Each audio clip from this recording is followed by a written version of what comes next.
Juggernaut Barbarian is an incredible, just melee force. So let's go over it. We're going to level by level, commentary on all the items you could need for this modded subclass. So of course we start with the Barbarian. Now at level 1, you gain Rage and Unarmoured Defense. So while not wearing armor, you add your Constitution modifier to your armor class. We gain Strength and Constitution saving throw proficiencies, as well as Simple Weapon, Martial Weapon, Light Armor, Medium Armor and Shield proficiencies. For your ability points, we're going to have 16 Strength, 14 Dexterity, 16 Constitution, 8 Intelligence, 10 Wisdom and 10 Charisma. For proficiencies, take whatever fits your roleplay. Barbarian level 2 brings Danger Sense, so we have advantage on Dexterity saving throws against traps, spells and surfaces. And Reckless Attack, so we can gain advantage on attack rolls, but enemies will also have advantage against us. Barbarian level 3 is where we get our specialization, and as I said, we are going with the Juggernaut. So Juggernaut, barbarians who follow the path of the Juggernaut stand so resolutely that none can deter them, and they swing their weapons with such force that all who stand against them are flung aside. In might and in spirit, Juggernauts are immovable object and unstoppable forces all at once. So this will give you thunderous blows. While raging, you can push a creature hit by your melee attacks 1.5 meters. Starting at 10th level, this will increase to 3 meters. Huge. Spirit of the Mountain, so while raging you cannot be forcibly moved or knocked prone, also a massive ability. And of course, Rage. Barbarian level 4 brings our first feat, and for this we are going to take our strength from 16 to 18. Barbarian level 5 brings extra attack and fast movement, so while not wearing heavy armor, we increase our movement speed by 3 meters. Barbarian level 6 brings another Rage charge, as well as Demolishing Might. So your melee weapon attacks do an additional 1d8 to constructs and double damage to objects and structures. This is massive, especially towards the end of the game. And Resolute Stance. Enemies have disadvantage on attack made against you, and you cannot be grappled, but your weapon attacks are made at disadvantage. So this is really cool if you're being swarmed, and you can probably balance this out with Reckless Attack. Barbarian level 7 brings Feral Instinct, a +3 bonus to initiative and cannot be surprised. Basically like Alert, just you losing 2 initiative. Barbarian level 8 brings our next feat, and for this we're going to max our strength out at 20. Barbarian level 9 brings Brutal Critical. When you land a critical hit, you roll an extra damage die as well as the normal additional critical dice. A level 10 brings new abilities in Hurricane Strike. When you push a target 1.5 meters or more, you can leap next to it using your reaction to knock it prone. And when you push a target into a space within 1.5 meters of your ally, the ally can use their reaction to make a melee weapon attack against that creature. 2 massive abilities here. Barbarian level 11 brings Relentless Rage, so once per short rest, if you drop to 0 hit points while raging, you regain 1 hit point instead of being downed. Awesome way of tanking up your character. And Barbarian level 12 brings our final feat, as well as an additional Rage charge. Now for our final feat, we are taking Great Weapon Master. When we land a crit or kill a target with a melee weapon attack, we can make another melee weapon attack as a bonus action that turn. Attacks with melee weapons you're proficient with and are wielding in both hands do an additional 10 damage, but it costs -5 to your attack roll. Okay, let's go over our gear, and we start with the Horns of the Berserker. A +2 bonus to attack rolls when attacking creatures that have already taken damage. Bloodthirst, meaning our melee attacks will do an additional 2 necrotic damage as long as we don't have full health. Easy to do as a barbarian. If you don't do any damage this turn, you take 1 to 4 necrotic damage at the end of your turn. So big trade-off, but extra damage every round. If you wanted to, you could also go with the Bone Spike Helm, so that when you rage, you deal psychic damage to enemies. We're going to take the Cloak of Protection for the +1 to armor class and saving throws. The Bone Spike Boots, +1 to armor class and saving throws, as long as we're not holding armor or holding a shield, and we increase our jump distance by 1.5 meters. The Blood Guzzler Garb, when an enemy damages the wearer gains Wrath for 1 turn. Now Wrath is awesome, a +1 bonus to damage with melee weapons for every turn this condition has remaining. We're going to take the Helldusk Gloves for 1 to 6 fire damage on our weapon attacks. The Caustic Band for 2 acid damage on our weapon attacks. The Killer Sweetheart, so when we kill a creature, we can make our next attack roll a guaranteed critical hit once per long rest. Which pairs very nicely with the Surgeon Subjugation Amulet. Once per long rest, when scoring a crit on a humanoid, we can paralyze them for 2 turns.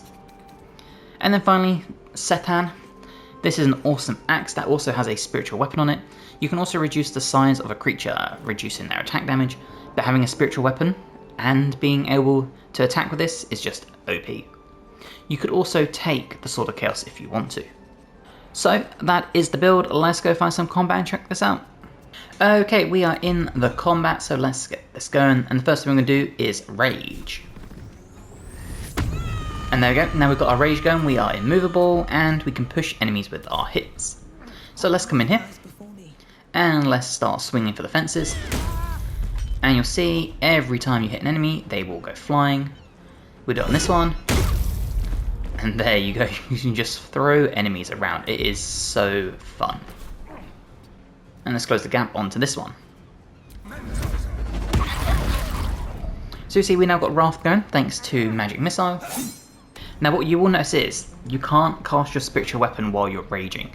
So this is the kind of thing you need to do beforehand, but then your rage will take an action to turn. You kind of have to play it, but if you run out of rages for whatever reason, especially, you know, if you've forgotten to rest or whatever, or if you don't want to use a rage, then at least you have that option. What we can do is our Brutal Leap. So if we leap over here, you'll see we knocked one target prone. And now we can come in here, thanks to Wrath, and we'll deal a little bit extra damage. Or not, we somehow missed both attacks. And you see we took the necrotic damage because of that. Okay, back to our turn. Let's actually try and get these attacks going. So you see we got a big attack there. Now, we will attack this one too and just spread our damage around. And you see we've got the acid and the necrotic, the fire, lots of awesome things. And we still have Wrath going. You can also see as a bonus action we can still Brutal Leap. So if we wanted to, we could literally just jump behind the enemy. And unfortunately they both made their save. Okay, it's back to our turn, so let's take out some enemies. We'll start with Skeeve here, with a big attack. This has gained us Executioner, which means we can now guarantee a critical hit.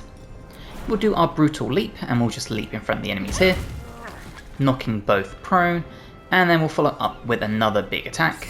We're not going to do Executioner, and there you go, a huge damage dealer there. Now you'd have seen we had the ability to do a Great Weapon Master, but we did the Leap instead, so you really got options for your bonus actions. Okay, so let's pump out some damage. We'll finish this enemy off. We won't Execution. Oh my days, another big miss somehow. Let's just do Executioner. Guarantee that they die. Now because of that we do have our Great Weapon Master, so we could come into here. And with our bonus action, Great Weapon Master, and take a chunk out of the Barbarian, and you'll see we flung him too. Okay, back to our turn. Let's beat up the Barbarian.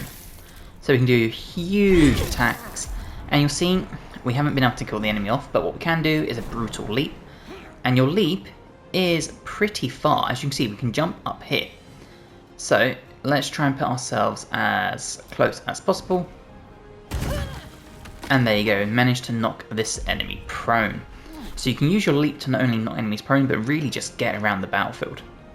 And it really is just a case of trying to end the fight. So huge attack on the Barbarian. We'll go this way.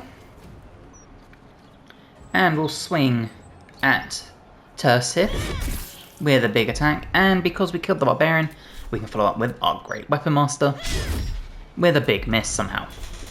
And again, we can run in here. We know we can strike the enemy if we can actually hit. And there you go. Nice big damage output. And of course with the jump, if we move out of here and then jump back in, we can potentially try and knock the enemy prone, which failed that time. And let's try and end the fight. Hopefully we actually hit both our attacks. There we go. And once again, beautiful. So this is an awesome mod for just throwing enemies around. You can push enemies off of balconies, beams and ledges with your attacks that push enemies away. Overall it is just a phenomenal Barbarian build if you kind of just want to be almost like a hybrid damage dealer but also just tank. So I really hope you've enjoyed this. If you have, please drop the episode a like, helps me tremendously, and check out the mod. If you're ready, please subscribe to the channel as well. I've got more guides to Baldur's Gate, Path of Exile, Elden Ring, Wu Chang Fallen Feathers, Dragon Age, Expedition 33, basically all the amazing RPGs you could ever need. And hopefully I will see you in the next one. Bye guys.